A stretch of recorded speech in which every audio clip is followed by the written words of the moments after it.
Olá, amores! Queridos e queridos, voltamos. Tava bom o almoço? Ai, fico feliz demais quando vocês dizem que sim, porque é bom comer comida gostosa, né não? Então, a gente tá aqui o dia todo, a gente quer receber vocês muito bem, quer que vocês se sintam bem em casa, né? Em casa. Importante abrirmos as nossas atividades agora reconhecendo as empresas e as marcas que viabilizaram a nossa presença aqui hoje, de fato. Então, eu quero agradecer em nome da Pacto a Brasilcap, Ambima, Vivo, iFood, Bayer, Asas 2154, XP e Ubook. Palmas, gente. Isso aqui, ó, é palmas.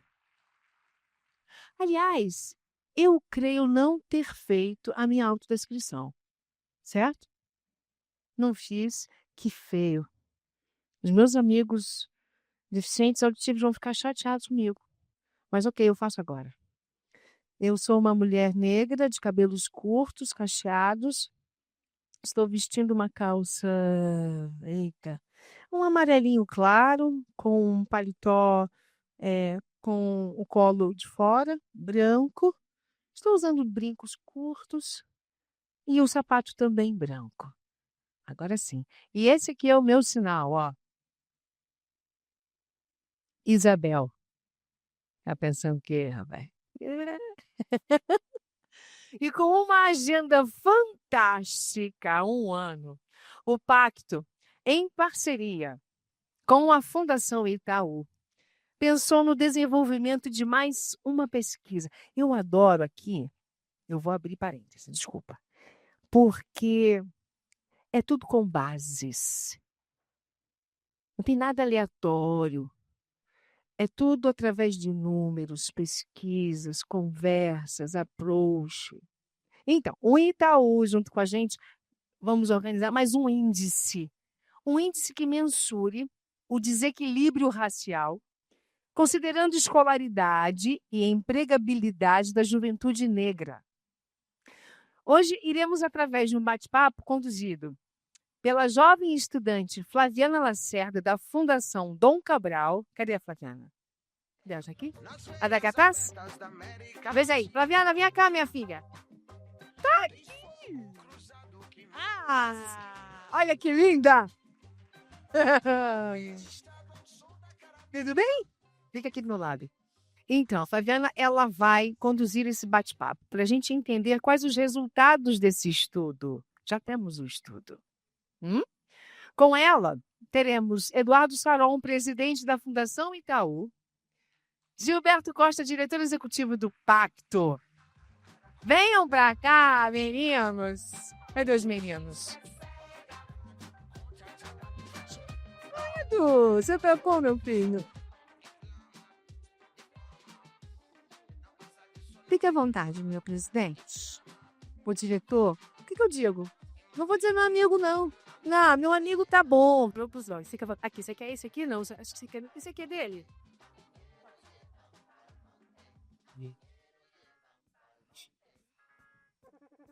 Oi, gente, boa tarde. Vou começar com a minha autodescrição. Eu sou uma mulher negra de 1,76 m, 77. Hoje eu tô de salto marrom. Eu tô com um macacão branco com detalhes dourados. E eu sou uma menina que carrega muita história. Eu sou filha de Adriana Lacerda com Flávio Ferreira. Sou irmã de Guilherme Lacerda. Sou neta de Margarida e de Edna. Se eu vou ficar aqui falando, eu vou ficar até amanhã. Mas, durante a minha vida, eu fui uma garota com muitas oportunidades. Eu fui estudante de uma escola particular em Belo Horizonte. Sou de Belo Horizonte. E durante todo esse período, eu passei por muitas dificuldades. Por ser muitas vezes, a única garota negra que estava ocupando o lugar de estudante nessa escola. Mas, quando cheguei no 3º ano, eu conheci a Fundação Dom Cabral. E conheci o programa de bolsas da Fundação Dom Cabral. Hoje eu sou estudante de administração lá, bolsista. E a nossa conversa hoje vai ter muita ligação com o que eu vivi em toda a minha vida. Então, eu gostaria de pedir que o Gilberto se apresente um pouquinho. Boa tarde, pessoal. Espero que vocês tenham aproveitado o almoço. É desafiador fazer uma conversa sobre índice após uma feijoada, mas a gente vai tentar. Mas meu nome é Gilberto Costa, sou diretor executivo do Pacto, um dos cofundadores, junto com o Gibson e junto com o Jair e outras pessoas. Eu atualmente trabalho muito focado na equidade de raça e gênero, também trabalho no mercado financeiro. Sou um homem negro de 56 anos, estou vestindo um terno azul, uma camisa quadriculada e um sapato preto. Muito obrigada. Agora, vou pedir que o Eduardo também se presente. Muito bom. Boa tarde a todos, Flavinha, Giba. Honrado estar aqui com vocês. Meu nome é Eduardo Saron, eu dirijo a Fundação Itaú, tenho a honra de dirigir a Fundação Itaú. Sou homem branco, os cabelos cada vez mais brancos também, um óculos verde escuro. Estou vestindo uma calça, acho que é bege, não sei, uma camisa azul escura. Tenho uma estatura mediana para alta e com os meus 54 anos, feliz de estar aqui com vocês. Honrado estar aqui com vocês. Muito obrigada. Então, para começar, eu queria entender um pouquinho de como começou a pesquisa, o índice. Você começa, claro, sempre. Obrigado. Todo esse projeto ele começou, na verdade, com uma conversa que nós tivemos há 1 ano e meio atrás, eu e Saron. Começou antes disso, dentro do Pacto, tinha um incômodo muito grande de toda a equipe, de todo o conselho, com relação a como apoiar as empresas. Vou falar de novo essa palavra que ela é importante. Como apoiar, não é julgar, não é criticar. Como apoiar as empresas a fazer investimento social privado em educação. E aí nós começamos a discutir o que era necessário fazer. E a gente falou, olha, precisamos criar um índice da mesma forma como nós criamos o índice de equidade racial, da mesma forma como nós criamos o índice de equidade racial voltado para a mulher negra. Porque o cerne do pacto é a criação de índice. É a entrega de dados para que as empresas possam tomar a decisão. E aí fazia todo sentido encontrar um parceiro que trabalhava com educação muito melhor do que a gente, que tinha um conhecimento do campo, da parte educacional muito maior do que o nosso. E eu tenho o prazer de também ser parceiro do Saron no DIF. Nós somos conselheiros junto no DIF. E eu trabalhei no Banco Itaú, então eu tenho a bolacha do Itaú verde aqui no meu peito. Então eu falei assim, cara, vamos falar com a Fundação Itaú. E aí, numa das minhas vindas ao Brasil, eu falei, Saron, você tem uma agenda para almoçar? E a gente começou esse projeto na mesa, almoçando.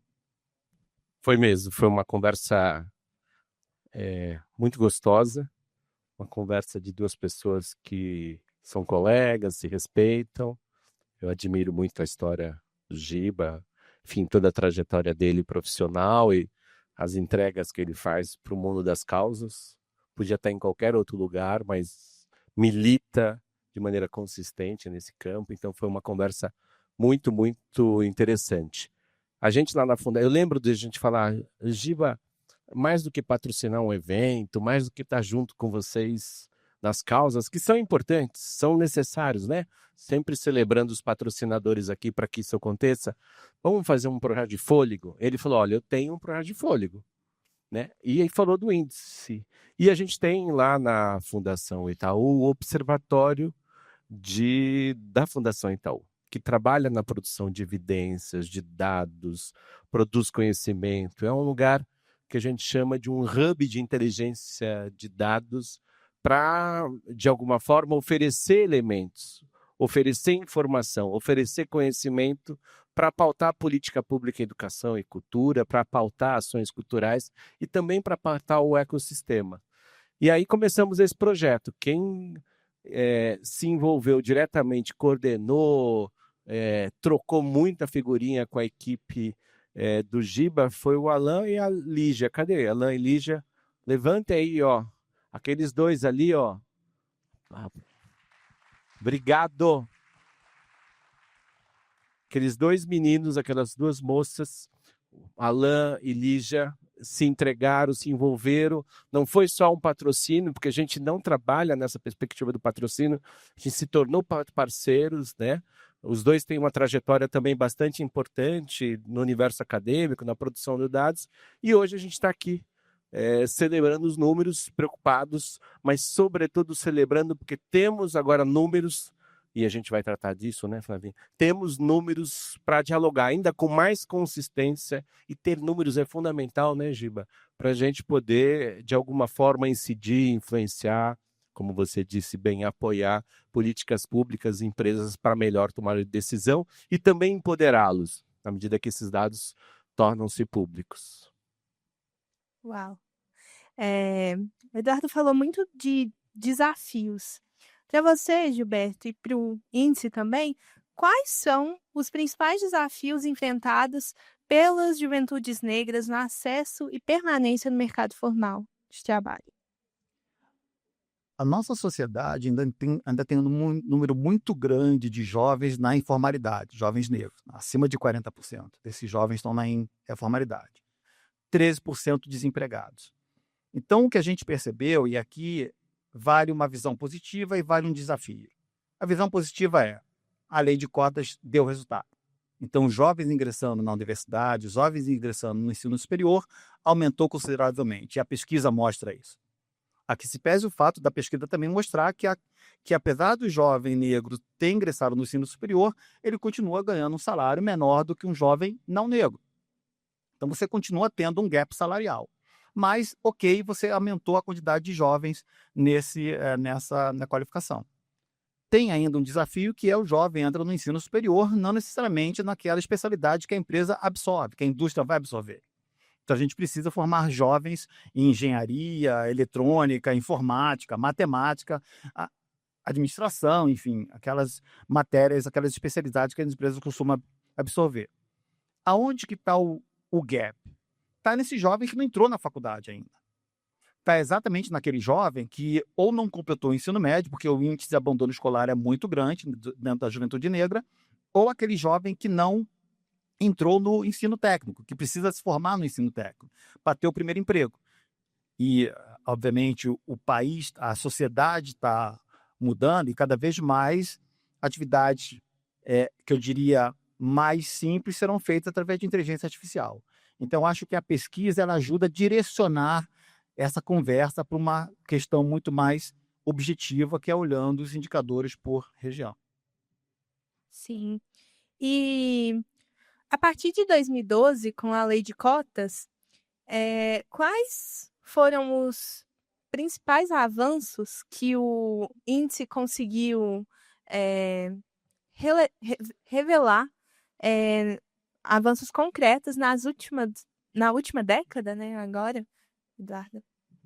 Bom, eu acho que isso que você pergunta é central, o Giba tocou nisso.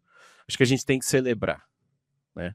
É preciso celebrar. Esse país tem muitos motivos para celebrar e um deles, de fato, é toda a política de cotas. A gente teve um salto pela pesquisa bastante expressivo. A gente sai de 17% em 2012, número de ingressantes no ensino superior, e hoje, de negras e negros, e hoje são 44%. 2023, para ser mais exato, são 44%. Olhem só, de 17 para 44.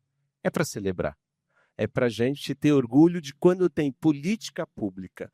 E política pública com intencionalidade, as coisas acontecem.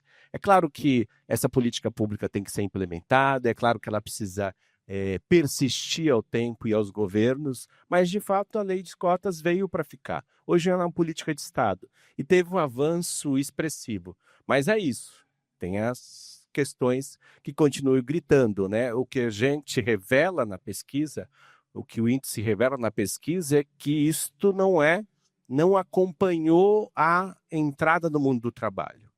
Isso em virtude da transformação digital, inclusive nos tempos de inteligência artificial, pode inclusive se agravar se a gente não tiver também intencionalidade para que isso possa ocorrer na entrada do mundo do trabalho e na permanência do mundo do trabalho. E, Gilberto, o que o índice ISG de equidade racial da juventude negra revela sobre a distribuição racial por escolaridade e ocupação? Olha, vou começar pelo tema ocupação. As atividades com a menor remuneração ainda são majoritariamente compostas por jovens negros. Tá bom? Então, se você olhar os programas de aprendizagem, que é o famoso jovem aprendiz, que tenta resgatar jovens da periferia, das comunidades para ter o primeiro emprego, a grande maioria desses jovens são jovens negros. Então, o que a pesquisa mostra para a gente, é bacana que ela mostra através de números, e aqui está a equipe do Pacto, que também trabalhou com essa pesquisa, o André está aqui, o Gibson está aqui, não sei se o Alex não conseguiu vir para cá, mas enfim. É exatamente esse fator em que você mostra os jovens negros naquela idade, considerado jovem, que tem uma faixa etária específica. Esse jovem ele ainda está nas atividades menos remuneradas e com baixo nível de remuneração. Aquele jovem que entrou no ensino superior, ele acaba tendo uma remuneração melhor, mas ele ainda tem uma remuneração aquém dos jovens não negros. O que a gente tenta atacar com esse índice, que é uma questão importante? É um dado para a sociedade, é um dado que vai ficar público. Não é um dado do Pacto, é um dado para a gente, para a sociedade brasileira. As empresas e a sociedade, as pessoas, as organizações vão conseguir se absorver desse índice através do observatório do Banco Itaú, da Fundação Itaú. Então, esse índice vai mostrar por região e por faixa etária exatamente o nível de remuneração daquela atividade e o gap salarial e o gap de formação daqueles jovens. Então, a gente consegue, através disso, ter um fator causa-efeito em que eu vou investir naquela região, vou investir recursos na formação desse jovem e esse jovem vai ter uma remuneração melhor. E Eduardo, como a educação tem influenciado e também limitado a mobilidade social das juventudes negras? Aí eu vou dar um passinho atrás em relação a essa temática de educação.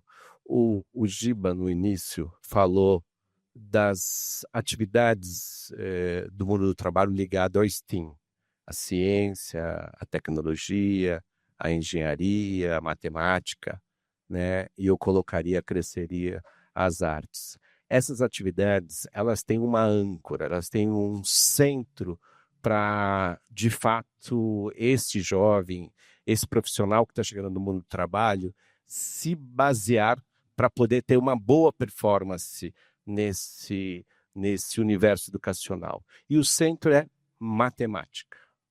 E aí mora um perigo imenso, aí mora um problema imenso que pouco está se falando no Brasil.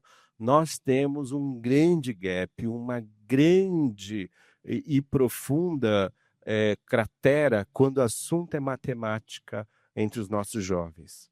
E é o único momento, inclusive, que a mulher perde, aspas, para o homem na educação brasileira. E é o único momento que a mulher negra perde ainda mais, inclusive para o homem negro, na educação brasileira matemática. Para vocês terem uma ideia, lá no primeiro período do ensino básico, no Fundamental 1, a educação de língua portuguesa e de matemática tem uma melhora expressiva.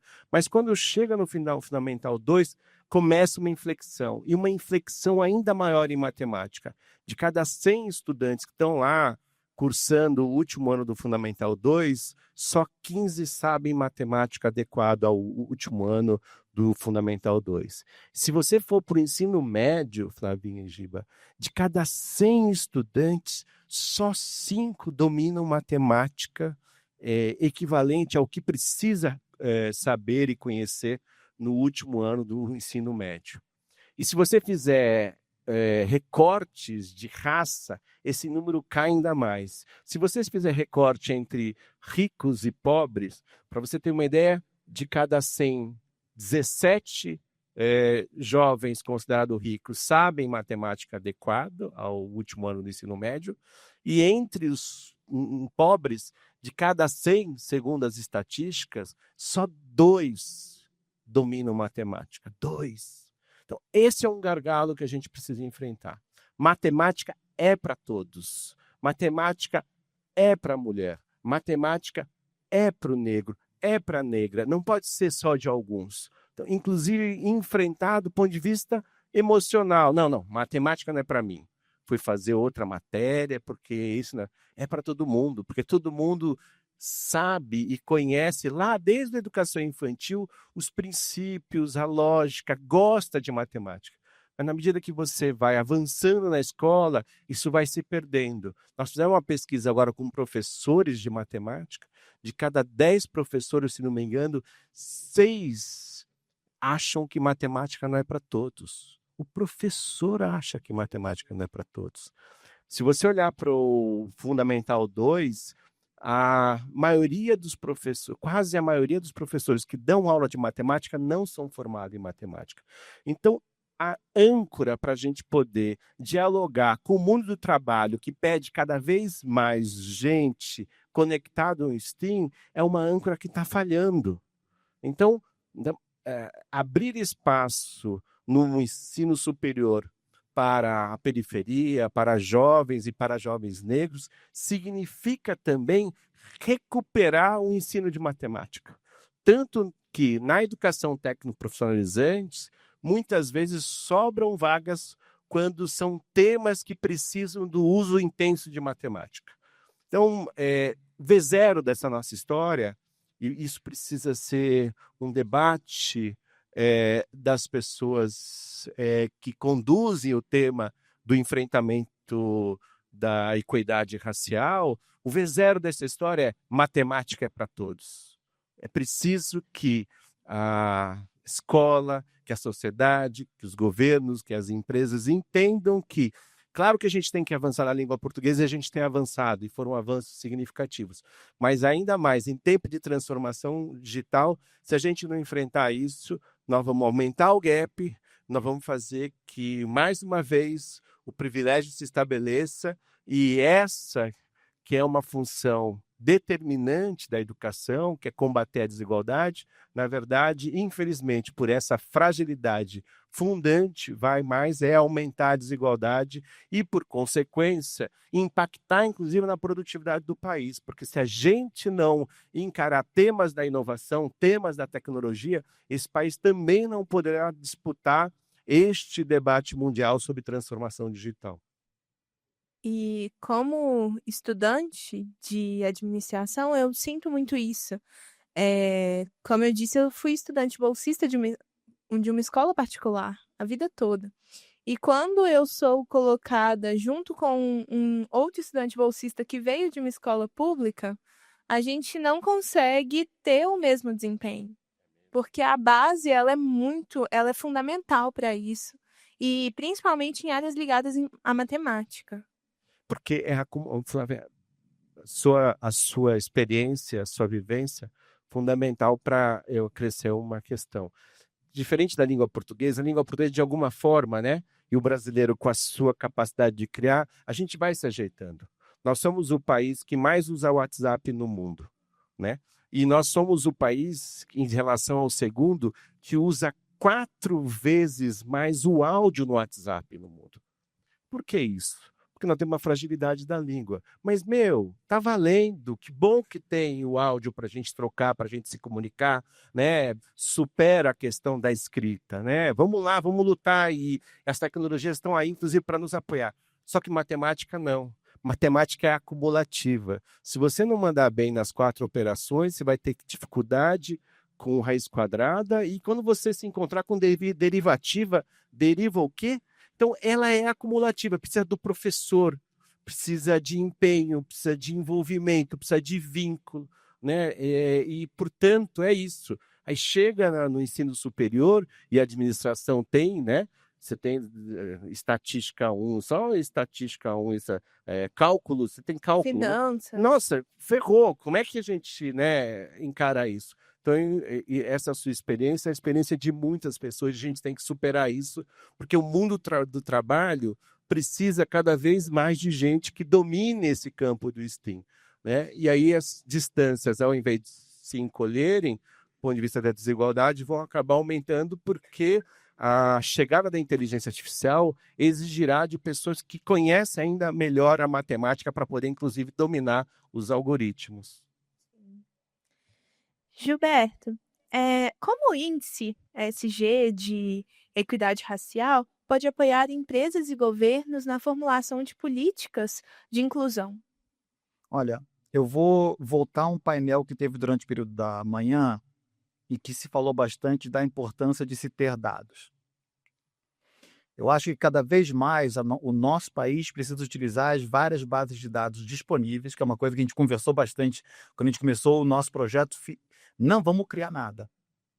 E a gente falou assim, temos zero de intenção de ser dono de qualquer coisa. E na época o Sarão falou assim, Giba, a gente tem um observatório que tem acesso a vários dados. Vamos aproveitar essa oportunidade. Então, cada vez mais, a gente, como sociedade, tem que usar os dados disponíveis para a criação de índices, para a criação de inteligência de dados, para que o governo possa formular políticas públicas e para que as empresas possam formular programas de investimento social privado. Porque uma questão que eu venho reforçando, e eu falei isso no Rio de Janeiro na segunda-feira, o nosso país avançou muito em ação afirmativa, né? Então, as cotas, as ações afirmativas, as contratações, os programas de trainee, de estagiário, etc. e tal. A gente avançou pouco no investimento social privado e equidade racial. As empresas têm um poder de investimento gigante, com base no seu faturamento, com base nos programas de incentivo fiscal.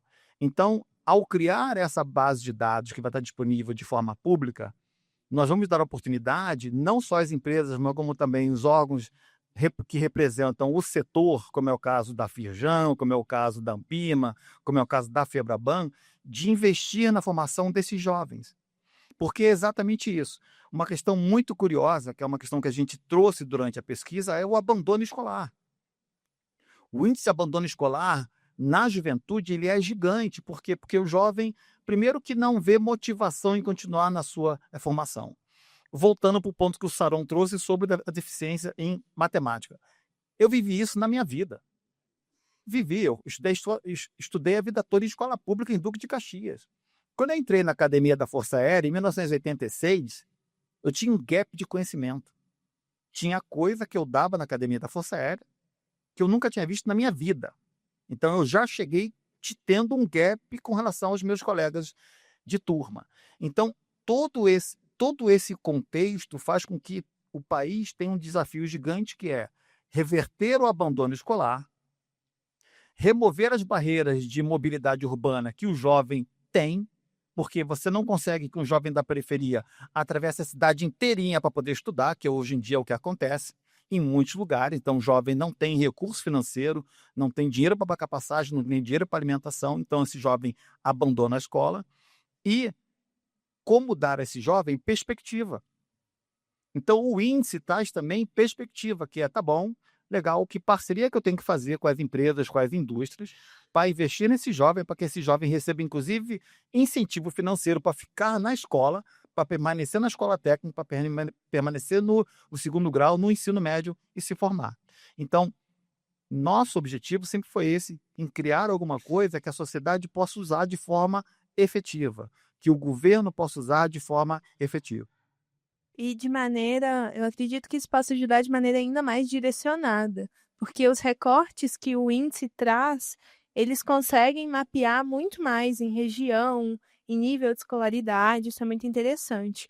Como estudante da Fundação Dom Cabral, eu recebo um auxílio para conseguir permanecer na faculdade, ter condição de estar na turma junto com os meus colegas de maneira confortável, podendo aproveitar das aulas. Então, isso realmente é muito interessante e seria muito interessante se mais empresas apoiassem, conseguissem perpetuar isso para mais estudantes. Então, para terminar, eu gostaria de saber dos dois. Quais recomendações o estudo faz para ampliar ainda mais a empregabilidade das juventudes negras? Quer que eu comece aqui? Então, vou falar um pouco com a cabeça das organizações, tá? Das empresas, que é o que a gente tem conversado bastante.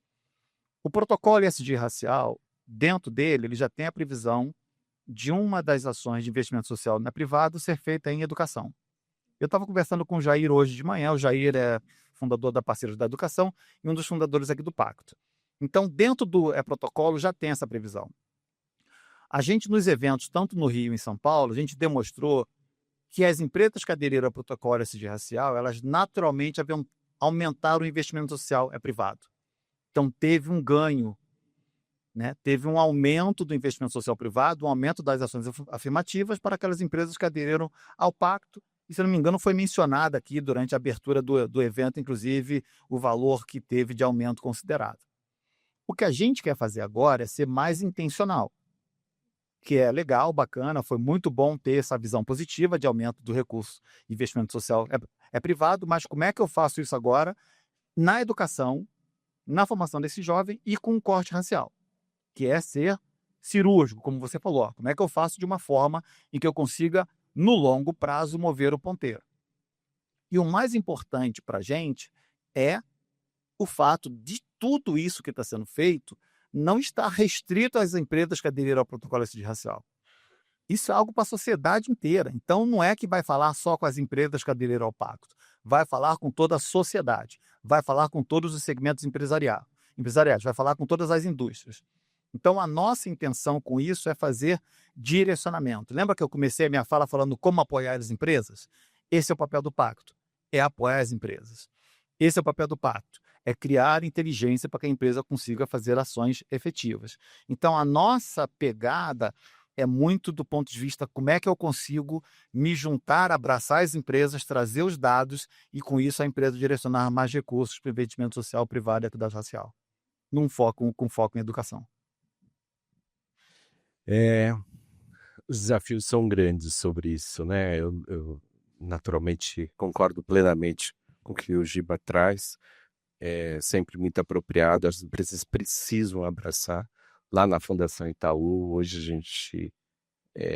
gente tem que, né, dar exemplo sobre essa questão. A gente já é mais de 50% de trabalhadores e trabalhadoras da equipe negra, e somos 35% de lideranças negras e negros na Fundação Itaú. A gente tem, dentro da Fundação Itaú, um programa de aceleração de lideranças negras. A gente faz um programa com os analistas para que eles possam acelerar e ganhar ainda mais informações, mais conhecimentos, enfim, tem encontros com as lideranças para que eles possam estar mais ainda preparados para poderem dar um salto na própria carreira.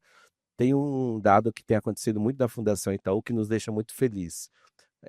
As outras organizações têm levado da gente essa equipe tão qualificada e tão presente.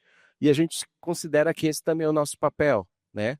Então, coordenadores negros e negros saem para ser gerentes, superintendentes em outras organizações, analistas saem para ocupar cargos de liderança em outras organizações. E eu acho que as empresas também precisam entender que, se elas estão contribuindo para que a gente acelere a carreira dessas pessoas, a gente também está contribuindo de alguma forma para que outras organizações acabem, aspas, roubando da gente esses talentos. Isso nos deixa... Claro, a gente fala, puxa, perdemos, né? Mas também nos deixa muito feliz, porque, de alguma forma, também tem a sementinha lá do Itaú, como você bem tem, né, Giba? Nas outras organizações, e isso deixa muito feliz. Tem outros desafios acontecendo aí, bastante difíceis da gente encarar. Lá no meu LinkedIn, fiquem à vontade, eu postei há algum tempo uma boca do jacaré que está abrindo em relação aos empregos juniores. Com a chegada da transformação digital, da inteligência artificial, Há um estudo feito por, não lembro agora qual foi a universidade, eu acho que Harvard, em empregos de tecnologia. E ele percebe que a partir da chegada do ChatGPT, a partir da popularização da inteligência artificial, a boca do jacaré abriu em relação a empregos juniores, está caindo a contratação de esse analista que chega júnior na empresa de tecnologia e está aumentando a contratação já de sêniors. Significa que tem um outro fenômeno acontecendo que nos deixa ainda mais preocupados, porque essa chegada desse emprego juniores é a chegada daquele que lutou para caramba para conquistar um espaço na universidade e tem poucas relações sociais no mundo do trabalho estabelecido para também, através de uma indicação, através de uma conversa prévia antes, poder disputar o emprego pela primeira vez. Então, isso significa que nós precisamos ter mais intencionalidade, precisamos olhar para esses empregos juniores que tendem a diminuir e ver como é que a gente garante o primeiro emprego qualificado, estruturado, né, para que ele possa percorrer uma presença naquela empresa com ainda mais qualidade, porque senão, em virtude das transformações digitais, tem muitas muito boas ocorrendo, tem impactos muito positivos acontecendo, mas em virtude de parte dessa transformação digital, esse emprego júnior, que é essencial para a chegada no mundo do trabalho, vai diminuir ainda mais e vai fazer com que este gap, essa desigualdade para o mundo do trabalho aumente. Então, educação, intencionalidade e olhar com cuidado o quanto isso de simplesmente eliminar os empregos juniores não vai, inclusive, no médio prazo, comprometer as próximas camadas, porque, de alguma forma, se eu não for júnior, quem será o sênior? Quem será o pleno? Né? Então, acho que também é preciso ser observado isso, e eu faço um dos meus posts sobre essa tensão que se origina e que gera mais uma camada de conversa, de dificuldade, de desafio e, sobretudo, de intencionalidade na chegada da população negra no mundo do trabalho, sempre com dignidade, que eu acho que é outra camada, né? E eu acho que isso o índice também aponta com bastante qualidade. Não é isso. Vocês querem complementar mais alguma coisa? Eu queria só fazer algumas considerações finais sobre o lançamento do índice hoje. Esse é um projeto muito importante para todos nós. A gente vem ao longo do último ano, 1 ano e meio, trabalhando nesse projeto, mas esse é um projeto importante para todos nós que estamos aqui, né? Eu acho que cada vez mais a gente tem que fazer coisas em conjunto. Então, durante toda a manhã hoje eu falei, vamos olhar que projetos fazem sentido para se juntar. E uma coisa que para mim foi fundamental nesse projeto de 1 ano e meio é o carinho da Fundação Itaú em ser aberta. E falar assim, não, vamos fazer junto, vamos fazer os projetos juntos, vamos colocar disponível, vamos usar o observatório do Banco Itaú, vamos usar o acesso à base de dados. Eu acho que esse é um modelo de parceria que todos nós deveríamos tentar usar, tentar fazer, que é colaborar juntos com a nossa especialidade, o pacto com a sua visão da questão racial, a fundação com a sua visão com relação à educação e todo o seu conhecimento com relação à educação, e isso sim vai fazer com que a gente consiga mover o ponteiro. Nenhum de nós consegue mover o ponteiro sozinho. Essa questão de bandeira não vai funcionar. O nosso gap é muito, muito grande, principalmente na parte educacional, e a gente tem como sociedade que se unir para poder reduzir esse gap. Então é isso. Tá vendo? Na linha do Giba, a gente tem defendido muito da Fundação a perspectiva da interdependência. Mais do que colaborar, é como é que a gente é interdependente. Quase como uma ética relacional. A gente, no dia a dia, colabora, né? Mas a colaboração está muito no campo do pragmatismo. A ética da interdependência é a ética de que eu só sou pleno se eu me encontrar com o tu. E se o tu for pleno ao reconhecer, do ponto de vista da alteridade, também o meu fazer. E essa perspectiva, a gente tem trabalhado muito na Fundação, só é poderosa no momento que eu reconheço que a gente não vê tudo lá na Fundação, a gente não sabe tudo na fundação e mais, a gente não vai impactar como a gente tem que impactar se a gente achar que vai sozinho.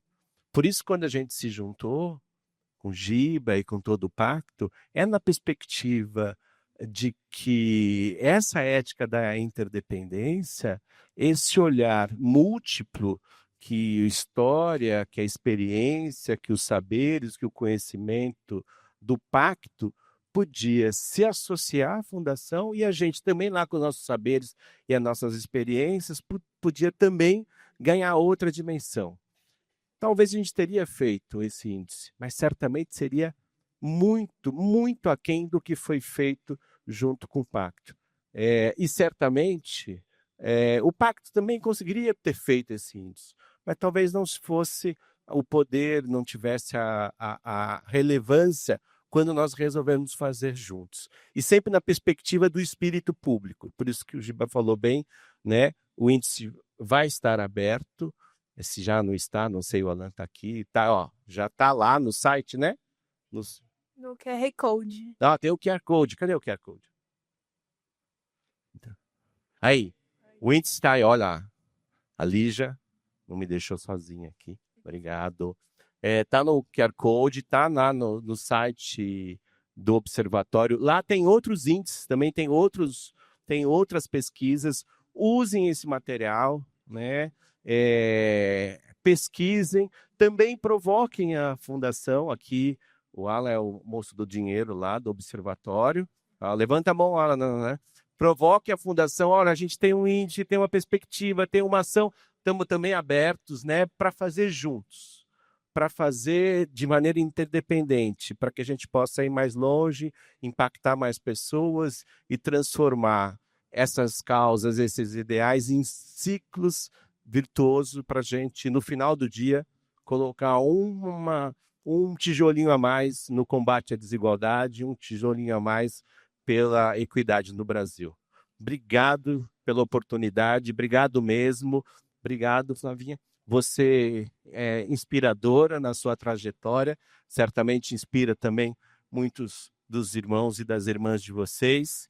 E quero depois saber da sua história aí, que promete ainda mais. Obrigado. Muito obrigada.